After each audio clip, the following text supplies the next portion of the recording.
नमस्कार, आप देख रहे हो न्यूज़ सीजी 24। जी हाँ, आज हम बात करेंगे सभी अनियमित कर्मचारी के मुद्दों को लेकर। जी हाँ, आज हम जिस शख्सियत से बात करेंगे, वो कोई अपने परिचय के मोहताज नहीं है।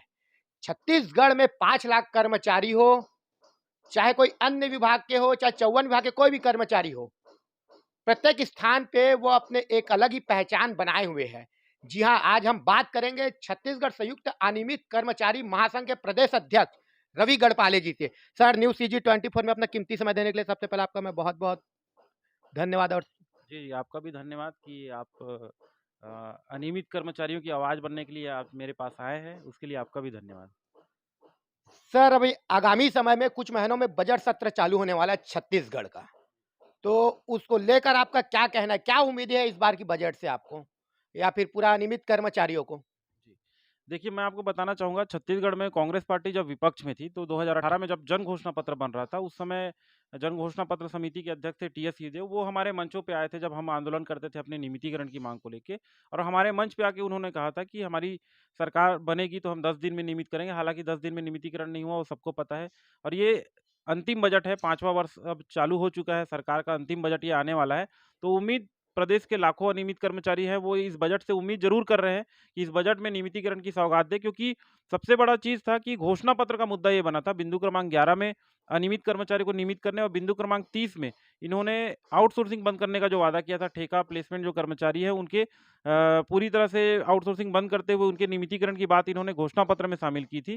घोषणा पत्र की बात करें तो छत्तीसगढ़ में 36 वादों को लेके दूरदृष्टि पक्का इरादा कांग्रेस करेगी पूरा वादा, ये उन्होंने कहा था और उस संकल्प के साथ उन्होंने चुनावी समर में आए थे 2018 में। तो लगभग अगर देखा जाए तो 36 में से कांग्रेस पार्टी कहती है कि 28-30 वादे उन्होंने पूरे कर दिए हैं और जो कि बचे-कुचे वादे हैं वो इस बजट में वो पूरा करने वाली है। तो हमें भी पूरी उम्मीद है कि बिंदु क्रमांक 11 और बिंदु क्रमांक 30 का जो वादा है वो पूरा करेगी सरकार। सर, आगामी समय में लगातार आंदोलन चल रहा है कर्मचारियों का। आप प्रदेश अध्यक्ष होने के नाते आपका क्या कहना है और आने वाले समय में किस कार्य योजना के तहत कर्मचारी आंदोलन करेंगे या किस प्रकार से आंदोलन हो सकता है? जी, मैं आपको बताना चाहूँगा कि लगातार अन्य संगठन के जितने लोग हैं, वो रायपुर बूढ़ा तालाब में अभी भी आप देखेंगे कि कंटिन्यू किसी न किसी का आंदोलन चल रहा है। छत्तीसगढ़ संयुक्त अनियमित कर्मचारी महासंघ भी लगातार अपनी माँगों को लेके चाहे विपक्ष में कांग्रेस रही हो या फिर विपक्ष में अभी भारतीय जनता पार्टी की सरकार रही हो, हम हमारी मुद्दे को राजनीतिक पार्टियों के बराबर लगभग उसी तरीके से प्रदर्शन हम लोग करते आए हैं और उसका परिणाम आप देखते भी होंगे कि हमारा मुद्दा हमेशा बना रहता है। आगामी कार्ययोजना के बारे में अगर बात करें तो चूँकि कर्मचारी जो है जब तक उसे उसका लक्ष्य हासिल नहीं होता तब तक वो संघर्ष करता रहता है। तो महासंघ ने अभी हाल ही में एक कोर कमेटी की बैठक ली थी, प्रदेश अध्यक्षों की बैठक ली थी, वर्चुअल बैठक हुई थी हमारी। उसमें ये निर्णय लिया गया है कि हम जो है आगामी फरवरी माह में 26 जनवरी के बाद अगर घोषणा नहीं होती है तो फरवरी माह में जो है हम 14 फरवरी 2023 में हम एक दिवसीय जिला स्तर पे कार्यक्रम करेंगे जिसमें सभी जिला कलेक्टरों को माननीय मुख्यमंत्री के नाम से ज्ञापन सौंपा जाएगा। 14 फरवरी का डेट डिसाइड करने के पीछे ये कारण है हमारा कि 14 फरवरी 2019 को हम लोगों ने छत्तीसगढ़ संयुक्त नियमित कर्मचारी महासंघ के का एक मंच हम लोगों ने बनाया था और उस मंच पे एक महापंचायत बुलाई थी और उसमें स्वयं माननीय मुख्यमंत्री जी अपने कई नेता साथियों के साथ वहाँ आए हुए थे। प्रमोद दुबे जी आए थे, किरणमयी नायक जी आई थी और तमाम उनके कांग्रेस के बड़े नेता हमारे मंच पे शिरकत किए थे उनके मुख्यमंत्री बनने के बाद। तो 14 फरवरी 2019 को जब उन्होंने मंच पे आया था तो उन्होंने एक बात हम लोगों से की थी सार्वजनिक मंच पे हज़ारों की संख्या में जो हमारी भीड़ थी उस मंच पे ये कहा था कि ये साल किसानों के कर्जा माफ़ी में चला गया है। कोई भी सरकार अगर बैठेगी तो नियमितीकरण संभव नहीं है क्योंकि 10,000 करोड़ रुपए कर्जा माफ़ी में चला गया है। तो नियमितीकरण इस साल नहीं दे पाएँगे लेकिन अगला साल जो है कर्मचारियों का होगा। तो अगले साल क्या होगा कि कोविड आ गया जिसकी वजह से 2 साल हमारा कोविड में चला गया। तो हम भी इस बात को मानते हैं कि कोविड के रहते नियमितीकरण संभव नहीं था।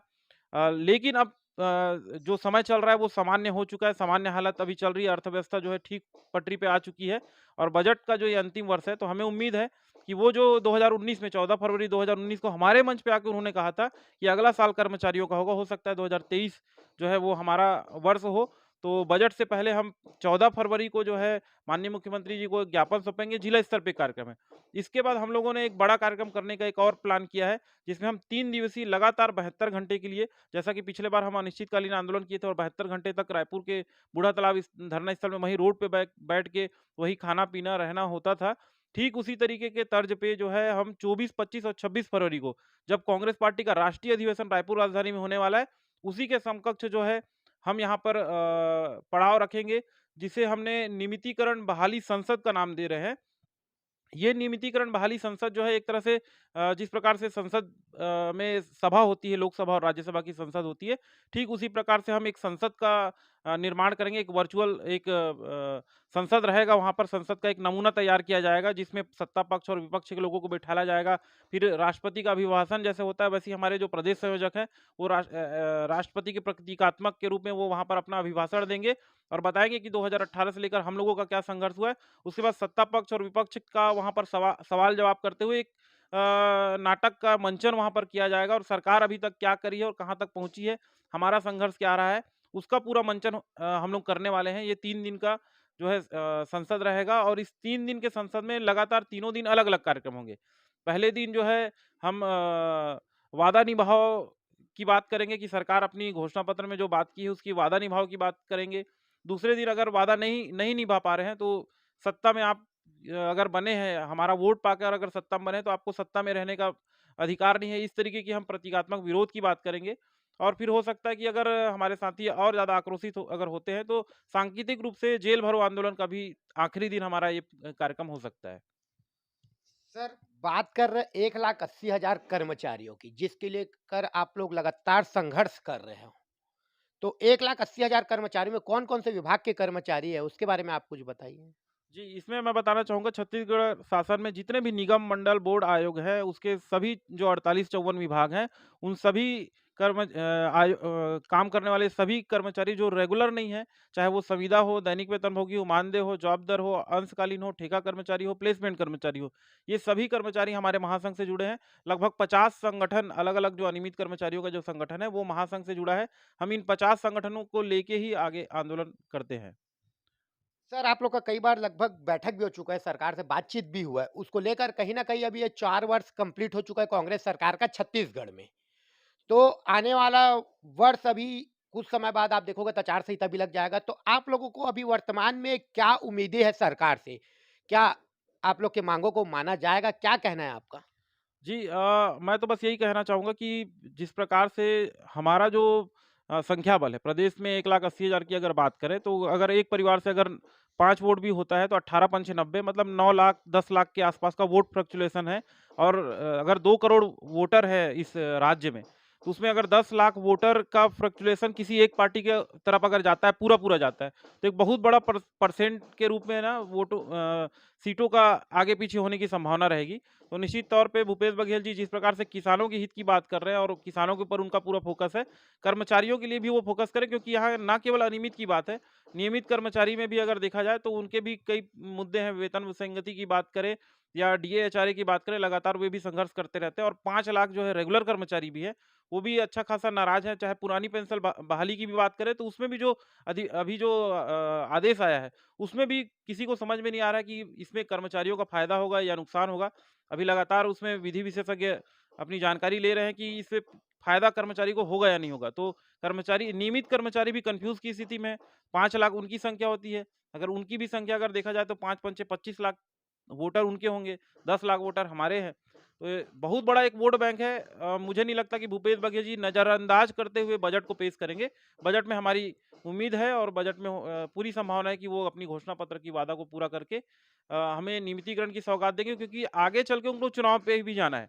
जब वो चुनाव पे जाएँगे तो चुनावी वोट माँगने के लिए जब वो सड़क पे उतरेंगे तो वहाँ पर सड़क पे जो है अगर आप वादा पूरा ना करते हुए अगर वोट माँगने जाएँगे तो निश्चित तौर पे उन्हें असमंजस की स्थिति का सामना करना पड़ेगा क्योंकि हमारे साथी निश्चित तौर पे उनसे ये सवाल पूछेंगे कि आपने तो घोषणा पत्र में वादा किया था, वो पूरा क्यों नहीं किए? तो आप वोट किस मुँह से माँगने आए?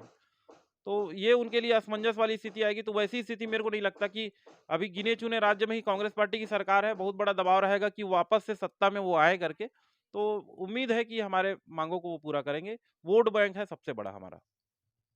सर, न्यूज़ सीजी 24 के माध्यम से आप सभी कर्मचारियों को क्या संदेश देना चाहते हो?